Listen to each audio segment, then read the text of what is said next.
Hello, everybody, and welcome back to another Hustle and Hoops off-season preview. Today, we are going to be talking about the Chicago Bulls. Now, to jump right into it with the Nikola Vucevic extension. Very happy to see, another player get paid as usual. 3-year, $60 million contract for Nikola Vucevic. Honestly, it could get worse. It could get worse.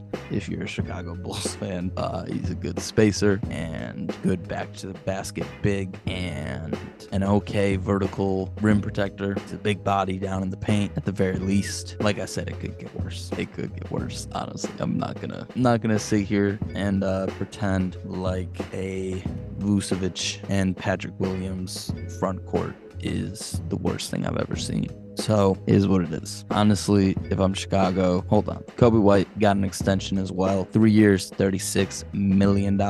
Another guy getting paid. Maybe could have gotten more, but I don't think so. I think realistically what he got from Chicago, from a team truly knows how to utilize him correctly at this point, I imagine he's happy to stay here, stay there. You also extended Ayo Dosunmu, 3-year, $21 million. Really solid defensive guard, point of attack guard, has some offensive game to him as well, some attacking the basket, some off-ball three-point shooting, solid. You also went and you signed Javon Carter, which is definitely going to make some point guard stuff interesting, but at the end of the day, you did lose Alonzo, which we'll get to, but you definitely, it helps to bolster the guard rotation with the Javon Carter signing at 3 years, $19.5 million. You also signed Torrey Craig to a 2-year, $5.3 million contract, and you drafted Julian Phillips out of Tennessee. Oh, and you just, I think, signed a 2-way contract with Javon Freeman Liberty. But anyways, Andre Drummond also opted into his $3.3 million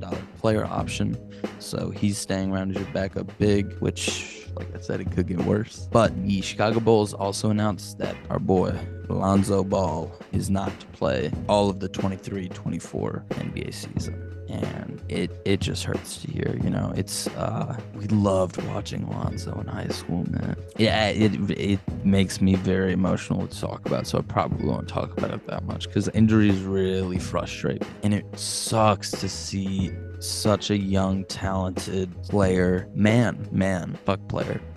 get his career, get his livelihood stolen from him. It hurts to see. It definitely hurts to see. And I hope all the best for Lonzo Ball and his fan. But out of that interlude, let's talk about lineups. So you got Ayo, I believe, being the starting point guard. I think that's your best situation. Given your signings, you can bring that scoring or that steadiness off the bench if Ayo is struggling. But then you got Zach LaVine at the 2, obviously, DeMar DeRozan at the 3, Patrick Williams at the 4, and Vucevic at the 5. This is not an uncommon lineup for the fucking Chicago Bulls. Like, this is the lineup for the Chicago Bulls. In fact, that's what it's become. And I guess that's what it is.